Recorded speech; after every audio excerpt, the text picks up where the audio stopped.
What's up, everyone? Welcome to the video. Today we're going to take a look at how to replace the battery in this Honda Odyssey remote key fob. This Honda Odyssey key fob is going to use replacement battery CR2032, and I'll put a link in the description box of this video to where you can find these replacement batteries if you're in need. So the first thing we want to do is grab our key fob and remove the emergency key that's in the bottom of it. That's done by pressing this release on the back of the fob that my thumb's on, and the emergency key will pull out like that.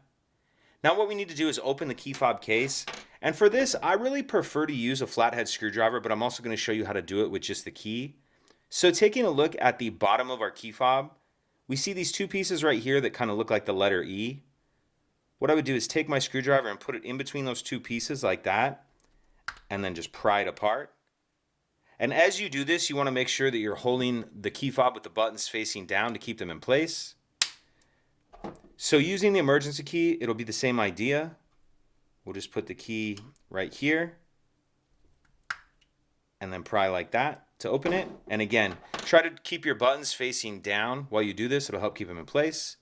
Once we get that back cover off, we see our battery right here.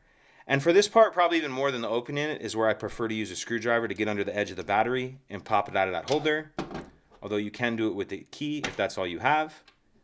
Then we'll grab our new replacement battery, and you want to make sure that you're installing that with the plus side up, positive side up.